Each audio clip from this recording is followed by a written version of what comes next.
फिर हम एक टेंट में लेकर गए, टेंट में भी हमें पीटा और उस बीच कहते रहे कि और ज़्यादा रिपोर्टर बनना है, इनको बनाओ पत्रकार, तुम्हारे जैसे पत्रकार बहुत सीधे किए हैं, तो और रिपोर्ट करोगे पुलिस के ऊपर, और रिपोर्ट करोगे, ये सब करते रहे, चिल्लाते रहे और पीटते रहे। गालियां ऐसी दे रहे थे कि मतलब बताने लायक नहीं है। जो अल्टरनेटिव मीडिया हाउस के पत्रकार हो गए, इंडिपेंडेंट जर्नलिस्ट हो गए, तो उनको ये मतलब इंसान भी नहीं समझते, इंसान से भी नीचे समझते हैं, उनको मतलब बहुत बुरी तरीके से इनसे बातचीत करते। पहले मैं अपने आप को विक्टिम मान रहा था, लेकिन जब मैंने देखा कि जो सत्ता द्वारा सताए गए लोग हैं, किसान हैं, वो भी हमारे साथ बंद हैं, वो उनके मेरे से ज़्यादा चोटें थी, तो मुझे लगा कि इनके बारे में कोई बात नहीं कर रहा बाहर, तो इनके बारे में मुझे रिपोर्ट करना चाहिए। इसलिए मैंने एक पेन का जुगाड़ किया वहाँ, और पेन से फिर मैंने अपने जो टांगे थी उनके ऊपर नोट्स लेने शुरू कर दिए, उनके नाम लिखना, उनका उन्होंने जो स्टेटमेंट दे रहे थे वो लिखना शुरू कर दिया।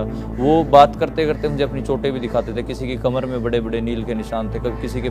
असल में 6-7 बजे का टाइम होगा कि हम किसान मजदूर संघर्ष कमेटी है, तो उनकी प्रेस कॉन्फ्रेंस थी, उसको अटेंड करने के लिए जा रहे थे। सडनली हम देखते हैं कि बैरिकेडिंग लगी हुई है, उसको पार करने की कोशिश करें माइग्रेंट वर्कर्स, दिल्ली की तरफ जाना चाह रहे हैं, कुंडली इंडस्ट्रियल एरिया से आए, तो उनको पुलिस वाले गालियां दे रहे हैं और कह रहे हैं वापस जाओ, भागो, और गालियां दे रहे हैं। तो मैं और एक पत्रकार और थे, धर्मेंद्र, वो हम वीडियो बनाने लग जाते हैं।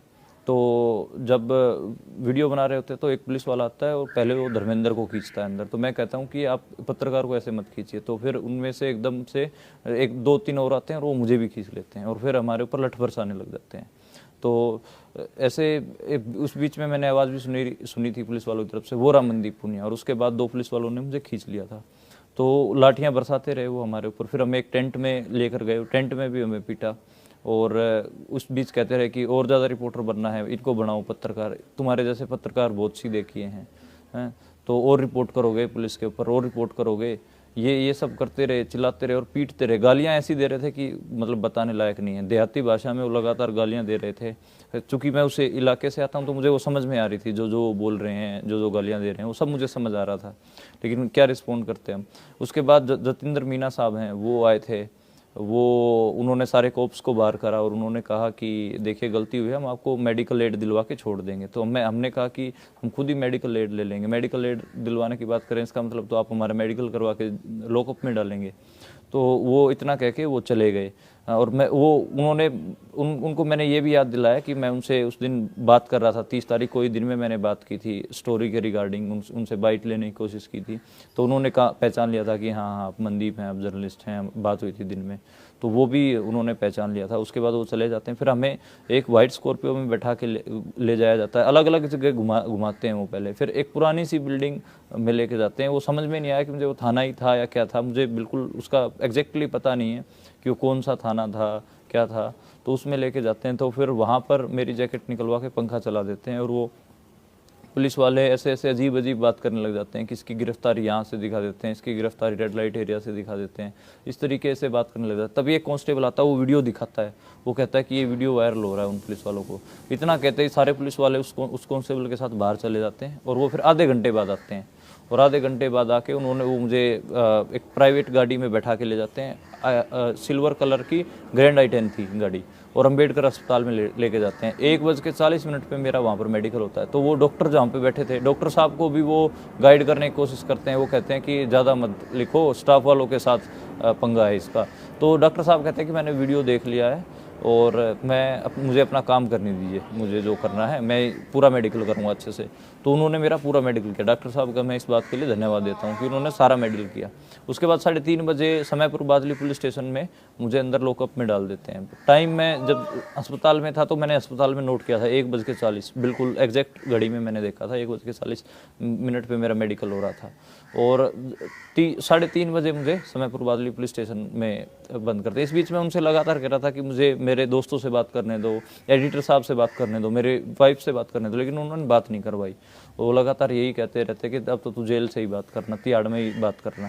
इस तरीके से। फिर 9 बजे मेरी वाइफ मुझसे आके मिलती हैं सुबह, और उसके बाद पुलिस वाले मुझे लेके जाते हैं तिहाड़ में और मजिस्ट्रेट साहब के सामने पेश कर देते हैं। और मेरे जो वकील थे उनको तिहाड़ की गेट के बाहर ही रोका रखा जाता है, उनको गुमराह रखा जाता है कि नहीं 2 बजे है पेशी, अभी नहीं है, अभी नहीं है, और मुझे पहले पेश कर दिया जाता है और मेरे वकीलों को अंदर तक नहीं आने दिया जाता। वो पहचाना तो देखो, मैंने 3-4 बार आवाज़ें सुनी, ये मनदीप पुनिया है, ये रहा मनदीप पुनिया, इसको उठाओ उठाओ, तो पहचान तो रहे थे, मुझे ये समझ में आ रहा है। और दूसरा ये था कि कोई और भी जर्नलिस्ट होता, उसके साथ धर्मेंद्र के साथ भी किया, लेकिन धर्मेंद्र को छोड़ दिया उन्होंने।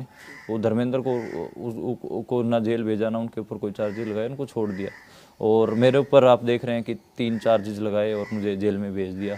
तो यही था कि टारगेट तो था। और ऐसे और बतेरे पत्रकार हैं जो अभी जेलों में बंद हैं, जिनके ऊपर पुलिस या फिर आप कह सकते हैं जो पावर है उन्होंने डाल रखा है अंदर। और कप्पन सिद्दीकी साहब उनमें से एक है। जेल में जब मैं बंद था तो मेरे दिमाग में जो चीज़ें सबसे पहले चल रही थी वो यही थी कि मेरे जैसे कितने ही पत्रकार क्या कर सकता है इतनी बड़ी फोर्स के सामने, इतने बड़े स्टेट के सामने, वो रिपोर्ट कर सकता है। और ग्राउंड जीरो से मैं रिपोर्ट कर रहा था। तो ऐसे सोचते सोचते पत्रकारों के बारे में सोच रहा था, तो ये भी सोचने लगा कि यार पत्रकार का काम क्या होता है, रिपोर्ट करना। चलो ठीक है, यहाँ बंद कर दिया तो यहाँ से भी रिपोर्ट करेंगे। और दूसरा मैंने देखा कि जो पहले मैं अपने आप को विक्टिम मान रहा था, लेकिन जब मैंने देखा कि जो सत्ता द्वारा सताए गए लोग हैं, किसान हैं, वो भी हमारे साथ बंद हैं, वो उनके मेरे से ज़्यादा चोटें थी। तो मुझे लगा कि इनके बारे में कोई बात नहीं कर रहा बाहर, तो इनके बारे में मुझे रिपोर्ट करना चाहिए। इसलिए मैंने एक पेन का जुगाड़ किया वहाँ, और पेन से फिर मैंने अपने जो टांगे थी उनके ऊपर नोट्स लेने शुरू कर दिए, उनके नाम लिखना, उनका उन्होंने जो स्टेटमेंट दे रहे थे वो लिखना शुरू कर दिया। वो बात करते करते मुझे अपनी चोटें भी दिखाते थे, किसी की कमर में बड़े बड़े नील के निशान थे, कभी किसी के पैरों पे। और उनको जैसे प्रोटेस्ट साइटों से गिरफ्तार नहीं किया गया था, किसी को नरेला मार्केट से गिरफ्तार किया, किसी को पश्चिम बिहार से गिरफ्तार किया, ऐसे गिरफ्तार किया गया था। और उनको ये भी नहीं मालूम था किसानों को कि उनके ऊपर क्या धाराएँ लगाई गई हैं। तो ये सब था। और हमारे साइड वाली चक्की में कुछ किसान, युवा किसान बंद थे, उनको भी प्रोटेस्ट साइड से गिरफ्तार नहीं किया गया था। तो वो बीच बीच में किसान लहर से जुड़े गीत भी गाते थे बेचारे। और कैदी, जितने भी कैदी जेल में होते, सब किसानों का सपोर्ट कर रहे थे, सब किसानों की इज्जत करते, और किसानों की सारे कैदी सपोर्ट में थे। और जेल का स्टाफ भी अच्छे से बिहेव कर रहा था। नहीं, आम कैदियों की तरह ही उनको ट्रीट किया जा रहा था। ऐसा कुछ नहीं है कि उनको अलग से कुछ खास अखबार वगैरह ये कुछ नहीं दिया जा रहा था, ना उनके पास अखबार पहुंच रहे थे। वो जो चीज़ों की डिमांड कर रहे थे, वो जो बेसिक चीज़ें होती हैं वो तो उनको मिल जा रही थी। लेकिन ऐसा नहीं है कि उनको कोई खास ट्रीटमेंट दिया जा रहा, उनको चक्कियों में ही बंद रखा जा रहा था। बहुत मुश्किल से थोड़ा बहुत टाइम निकाल के उनको खोला जाता था चक्कियों से, और उसके बाद पानी वानी भरने के लिए खोला जाता। एक सिर्फ 2 मिनट, 2-3 मिनट के उनको एक बार मेरे आगे फ़ोन करवाने दिया गया था। तो जब वो फ़ोन करवाने लेके गए उनको, तो उस ग्रुप में मैं भी था।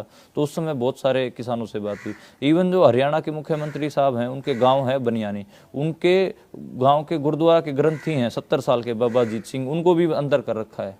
तो उन्होंने मुझे बताया कि वो तो लंगर खिला रहे थे बुराड़ी के मैदान में, जो सरकार ने जो अलॉट कर रखा है स्थल जहाँ पे धरना करने के लिए, वहाँ पर जो कुछ किसान धरना दे रहे हैं उनको वो लंगर खिला रहे थे वहाँ पे। उनको भी अरेस्ट कर रखा 70 साल के बाबा अजीत सिंह को, वो भी अपने चोटों के निशान दिखा रहे हैं मुझे। देखिए, इंडिपेंडेंट जर्नलिस्ट के साथ सबसे बड़ी दिक्कत तो यही होती है कि उसको लोग सीरियस ही नहीं, मतलब जो संस्थाएं होती हैं बड़ी बड़ी सरकारी, वो सीरियस ही नहीं लेती। वो सोचते हैं कि ये ऐसे ही हैं और इनको करो बाहर।